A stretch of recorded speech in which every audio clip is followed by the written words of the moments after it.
Hello friends, welcome to Bismi Samayal. இன்னைக்கு நம்ம வீடியோல பெண்களுக்கு அன்றாட வாழ்க்கையில தேவைப்படக்கூடிய ரொம்ப யூஸ்ஃபுல்லான கிச்சன் டிப்ஸ் மற்றும் வீட்டு குறிப்புகள் தான் பார்க்க போறோம். இந்த வீடியோல சொல்லக்கூடிய எல்லா டிப்ஸுமே ரொம்ப யூஸ்ஃபுல்லா இருக்கும்.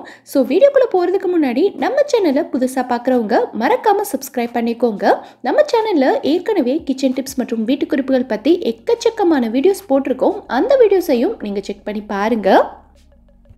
இப்போ நம்ம ஃபர்ஸ்ட் டிப் என்னங்கறத பார்க்கலாம். பொதுவாகவே நம்ம வேர்க்கடலை எல்லாம் சட்னிக்கோ இல்லை குழந்தைங்களுக்கு சாப்பிட கொடுக்கறதுக்கோ வறுக்கிறோம் அப்படின்னா வறுத்ததுக்கு அப்புறமா இந்த கடலையிலேருந்து தோலை உரிக்கிறதுக்கு நம்ம ஒன்று ஒன்றா கை வச்சு தான் உரிச்சிட்டு இருப்போம் இல்லையா? ஸோ அந்த மாதிரி செய்யாமல் ரொம்ப ஈஸியாக இதில் இருக்க தோல் எல்லாத்தையும் உரித்து ஒரு தோல் கூட வெளியில் பறக்காத அளவுக்கு ரொம்ப நீட்டாக செஞ்சு முடிச்சிடலாம். எப்படிங்கிறத பார்க்கலாம். வேர்க்கடலையை நல்லா வறுத்துட்டு ஒரு தட்டில் கொட்டி நல்லா ஆற விட்டுருங்க. கடலை எல்லாமே நல்லா ஆறுனதுக்கு அப்புறமா இந்த மாதிரி ஒரு சின்ன துணியில் எல்லாத்தையும் கொட்டிட்டு நல்லா மடக்கி கடலை எல்லாத்தையுமே இந்த மாதிரி நல்லா தேய்ச்சி விட்டுருங்க. இந்த மாதிரி ஒரு துணியில் கொட்டிட்டு தேய்க்கும் போது இது நமக்கு ஈஸியாகவும் இருக்கும், ரொம்ப டைம் எடுக்காது, சீக்கிரமாகவும் செஞ்சு முடிச்சிடலாம். இப்போது இதில் இருக்க தோல் எல்லாத்தையும் ரிமூவ் பண்ணுறதுக்காக இந்த மாதிரி கொஞ்சம் பெரிய சைஸ் சல்லடை எடுத்துக்கோங்க. இப்போ இதுக்கு அடியில் ஒரு பிளேட் வச்சுட்டு இதில் கடலை எல்லாத்தையும் நம்ம அப்படியே எடுத்து கொட்டிடலாம். லைட்டாக இந்த மாதிரி ஆட்டி விட்டுட்டிங்கன்னா இதில் இருக்க தோல் எல்லாமே உங்களுக்கு கீழே கொட்டிடும், கடலை எல்லாமே மேலே தங்கிடும், ஒரு தோல் கூட உங்களுக்கு இருக்காது. ரொம்ப ஈஸியாக சீக்கிரமாக பிரித்து எடுத்துடலாம்.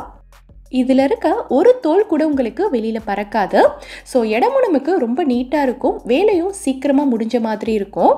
இந்த டிப் உங்களுக்கு யூஸ்ஃபுல்லாக இருந்திருக்கும்னு நினைக்கிறேன். யூஸ்ஃபுல்லாக இருந்ததுன்னா கண்டிப்பாக எனக்கு கமெண்ட்டில் சொல்லுங்கள். இப்போ நம்ம அடுத்த டிப் என்னங்கிறத பார்க்கலாம். இந்த மாதிரி காஞ்ச அத்திப்பழம்லாம் நம்ம கடையிலேருந்து வாங்கணும் அப்படின்னா ஒரு சில நேரங்களில் பார்த்திங்கன்னா இது ரொம்ப காஞ்சி போய் ஒரு மாதிரி ஹார்டாக இருக்கும். இந்த நார்லேருந்து இதை பிரித்து எடுக்கிறதே கொஞ்சம் கஷ்டம்தான். ஸோ பிரித்து எடுத்ததுக்கு அப்புறமாவும் இது ரொம்ப ஹார்டாக இருக்கும். குட்டீஸ்க்கெல்லாம் கொடுத்தோன்னா இதை சுத்தமாக சாப்பிடவே மாட்டாங்க. ஏன்னா கல் மாதிரி இருக்குது பாருங்கள், கொஞ்சம் கூட பிக்கவே வரலை. ஸோ இந்த அத்திப்பழத்தை ரொம்ப ஈஸியாக எப்படி சாஃப்ட் ஆக்குறதுன்னு பார்க்கலாம். நம்ம வீட்டில் பேரிச்சப்பழம்லாம் போட்டு வச்சுருப்போம் தெரியுமா? அந்த பாட்டிலுக்குள்ளே இந்த அத்திப்பழத்தை நார்லேருந்து ஒன்று பிரித்து உள்ளே போட்டு வச்சுருங்க. பாட்டிலை நல்லா டைட்டாக மூடிட்டு இதை ஒரு நாள் அப்படியே விட்டுருங்க. ஸோ அதுக்கப்புறமா நீங்கள் எடுத்து பார்த்தீங்கன்னா உங்களுக்கே நல்ல டிஃப்ரென்ஸ் தெரியும். இது நல்லா சாஃப்டாக வந்திருக்கும். நான் இதை பிச்சு காட்டுறேன் பாருங்கள் எவ்வளோ ஈஸியாக பிக்க வருதுன்னு. இந்த டிப் உங்களுக்கு யூஸ்ஃபுல்லாக இருந்திருக்கும்னு நினைக்கிறேன். கண்டிப்பாக ட்ரை பண்ணி பாருங்கள். நம்ம எல்லார் வீட்லேயுமே கேரட் துருவுறதுக்கு, பீட்ரூட் துருவுறதுக்கெல்லாம் இந்த மாதிரி கிரேட்டர் இருக்கும். இதெல்லாம் பார்த்திங்கன்னா புதுசாக இருக்கும்போது நல்லா சூப்பராக துருவும், நம்மளும் ஈஸியாக துருவிடலாம். ஆனால் நாளுக்கு பார்த்திங்கன்னா இதோட ஷார்ப்னஸ் எல்லாமே குறைஞ்சிரும், நம்ம தான் அழுத்தி துருவுற மாதிரி இருக்கும். கத்தி அருவாமனை ஷார்ப் பண்ணுறதுக்கெல்லாம் நமக்கு நிறைய டூல்ஸ் இருக்குது. ஆனால் இந்த கிரேட்டரை எப்படி ஷார்ப் பண்ணுறதுன்னு நான் இப்போ சொல்கிறேன். இதுக்கு நம்ம யூஸ் பண்ண போகிறது பார்த்திங்கன்னா அலுமினியம் ஃபாயில் தான். ரொம்ப அதிகமாகலாம் நமக்கு தேவைப்படாது, ஒரு சின்ன பீஸ் அளவுக்கு இருந்தாலே போதும். இதை நல்லா சுருட்டிட்டு இந்த கிரேட்டரில் வச்சு நம்ம எப்படி கேரட் பீட்ரூட் எல்லாம் துருவுவோமோ அதே மாதிரி துருவிடுங்க. இதுக்கு நீங்கள் புது அலுமினியம் ஃபாயில் தான் யூஸ் பண்ணணும்னு கிடையாது. நீங்கள் ஹோட்டல்லலாம் சாப்பாடு வாங்குறீங்க அப்படின்னா ஃபாயிலில் வச்சு பேக் பண்ணி தருவாங்க தெரியுமா? ஸோ அதை கூட நீங்கள் இதுக்கு யூஸ் பண்ணிக்கலாம். ஸோ இந்த மாதிரி எல்லா இடத்துலையுமே நல்லா தேய்ச்சி விட்டுட்டீங்க அப்படின்னா இந்த கிரேட்டரும் உங்களுக்கு நல்ல ஷார்ப்பாயிரும். அதே மாதிரி இதில் லைட்டாக குட்டியாக அங்கங்கே கருப்பாக படிஞ்சிருக்கும் தெரியுமா? அந்த மாதிரி கரைகளும் உங்களுக்கு ரொம்ப ஈஸியாக போயிடும்.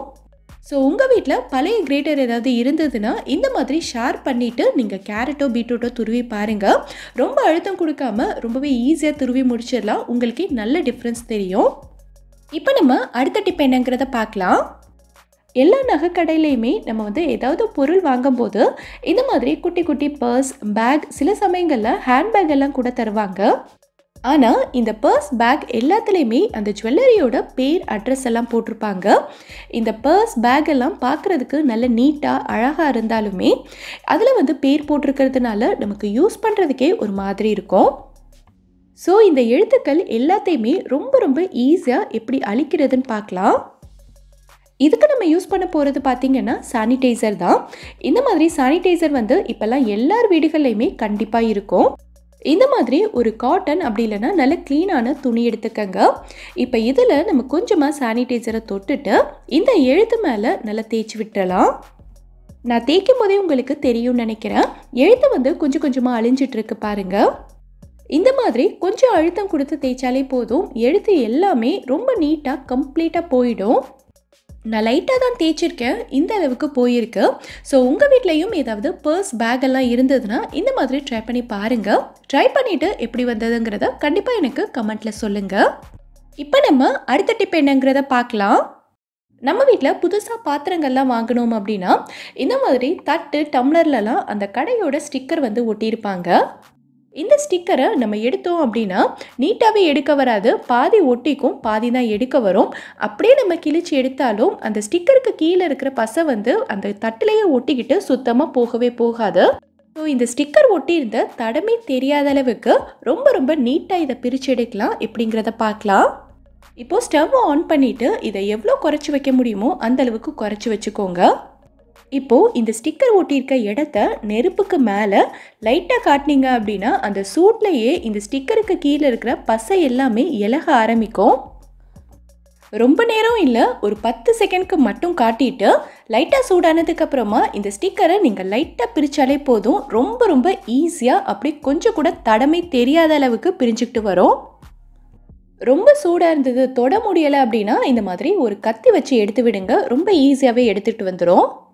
எவ்வளோ சூப்பராக வந்திருக்கு பாருங்கள். இந்த ஸ்டிக்கரில் இருந்த பசை கூட தட்டில் கொஞ்சம் கூட ஒட்டவே இல்லை, ரொம்பவே நீட்டாக வந்திருக்கு. கண்டிப்பாக நீங்களும் செஞ்சு பாருங்கள். இப்போ நம்ம அடுத்த டிப் என்னங்கிறத பார்க்கலாம். நம்ம வீட்டில் இருக்க டிவி ரிமோட், ஏசி ரிமோட்லலாம் நம்ம எப்போவுமே பேட்ரி போட்டு தான் வச்சுருப்போம். இந்த பொருட்கள்லாம் நம்ம வந்து டெய்லியுமே யூஸ் பண்ணும்போது இதில் பேட்ரி போட்டு வைக்கிறதுல தப்பில்லை.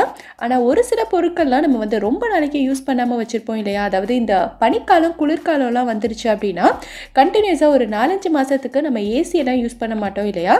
ஸோ அந்த மாதிரி நேரங்களில் இந்த ஏசி ரிமோட்டில் இருக்கக்கூடிய பேட்டரியை நம்ம வந்து ரிமூவ் பண்ணிடணும். பேட்டரியை நீங்கள் டிவைஸில் போட்டு வச்சுட்டு யூஸ் பண்ணவே இல்லை அப்படின்னா இந்த பேட்டரி வந்து லீக் ஆக ஆரம்பிச்சிடும். இதை பார்க்கும்போதே உங்களுக்கு தெரியும்னு நினைக்கிறேன். இதோட 2 பக்கமுமே லீக் ஆகிருக்கு. ஸோ இந்த பேட்டரி வந்து நமக்கு அடுத்து யூஸ் பண்ண முடியாது. ஸோ பேட்டரியும் நமக்கு இப்போ வேஸ்ட்டு தான். இதில் மட்டும் இல்லை, நீங்கள் குழந்தைங்களோட டாய்ஸில் வந்து நீங்கள் டார்ச் லைட்லாம் யூஸ் பண்ணுவீங்க அப்படின்னா நீங்கள் அதை யூஸ் பண்ணாத நேரங்களில் பேட்டரி எல்லாத்தையும் கழட்டி வச்சுட்டு தேவைப்படும் போது போட்டு யூஸ் பண்ணிக்கலாம். இந்த மாதிரி செய்யும்போது பேட்டரியும் நமக்கு லாங் லைஃப் தரும், டிவைஸும் நமக்கு வந்து சேஃபாக இருக்கும். இப்போ நம்ம அடுத்த டிப் என்னங்கிறத பார்க்கலாம். பொதுவாகவே பொட்டுக்கடலை எல்லாம் பார்த்திங்கன்னா நம்ம வாங்கி கொஞ்ச நாள் யூஸ் பண்ணாமல் வச்சுருந்தோம் அப்படின்னா ஒரு மாதிரி நமுத்து போயிடும். இந்த பொட்டுக்கடலை வந்து கிறிஸ்பியாக இல்லாததுனால இதை சட்னி அரைக்கிறதுக்கும் நல்லா இருக்காது. குழந்தைங்களுக்கு வெறுமனே சாப்பிட கொடுத்தாலும் சாப்பிட மாட்டாங்க. ஆனால் இந்த கடலையை நம்ம கொஞ்சம் கூட வேஸ்ட் பண்ணாமல் இதை புதுசாக இப்போ தான் நம்ம கடையிலேருந்து வாங்கின மாதிரி நல்ல கிறிஸ்பியாக மாற்ற முடியும். எப்படிங்கிறத பார்க்கலாம். இதுக்கு நான் யூஸ் பண்ண போகிறது பார்த்திங்கன்னா ஆடி எக்கோபேக்கோட குக்கிங் அண்ட் பேக்கிங் ட்ரே தான். இது இல்லாதவங்க நார்மலாக ஒரு செராமிக் பிளேட் எடுத்துக்கோங்க. இந்த ப்ராடக்ட்டை நம்ம வீடியோவில் நிறைய பார்த்துருப்பீங்க. ரொம்ப நல்லா இருக்கிறதுனால நான் ரெகுலராக யூஸ் பண்ணுவேன். இதில் கடலை எல்லாத்தையும் கொட்டிட்டு நல்லா பரத்தி விட்டு அவனில் ஒரு 30 செகண்ட்ஸ்க்கு மட்டும் வச்சு எடுத்தாலே போதும். 30 செகண்ட்ஸ்க்கு அப்புறமா பார்த்திங்கன்னா கடலை வந்து நம்ம ஃப்ரெஷ்ஷாக இப்போ தான் கடையிலேருந்து வாங்கினா எவ்வளோ கிறிஸ்பியாக இருக்குமோ அதே மாதிரி இருக்கும்.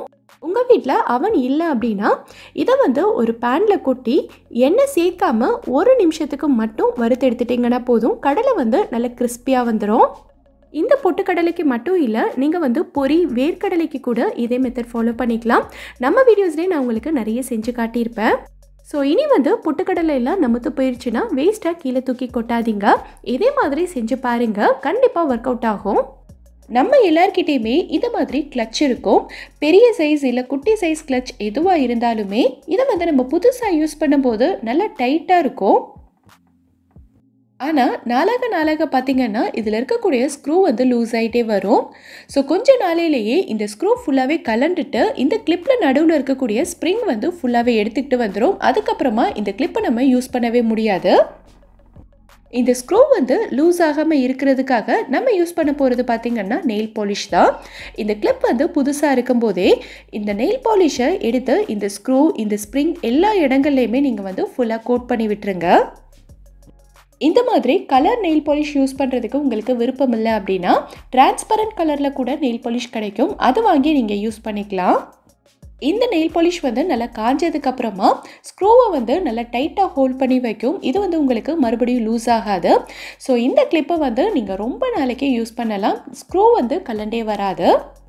இந்த வீடியோவில் நான் சொல்லியிருக்க டிப்ஸ் எல்லாமே உங்களுக்கு ரொம்பவே யூஸ்ஃபுல்லாக இருந்திருக்குன்னு நினைக்கிறேன். இதில் இருந்து ஏதாவது ஒரு டிப் உங்களுக்கு யூஸ்ஃபுல்லாக இருந்தாலும் மறக்காமல் எனக்கு கமெண்ட்டில் சொல்லுங்கள். இந்த வீடியோ பிடிச்சிருந்தா லைக் பண்ணுங்கள். உங்கள் ஃப்ரெண்ட்ஸ், உங்கள் ஃபேமிலி மெம்பர்ஸ்க்கு இந்த வீடியோ யூஸ்ஃபுல்லாக இருக்குன்னு நினச்சிங்கன்னா கண்டிப்பாக ஷேர் பண்ணுங்கள். மறக்காமல் நம்ம பிஸ்மி சமையலுக்கு சப்ஸ்கிரைப் பண்ணிவிட்டு பக்கத்தில் இருக்கக்கூடிய பெல் ஐக்கானில் ஆப்ஷன் ஆலும் செலக்ட் பண்ணுங்கள். தேங்க்யூ.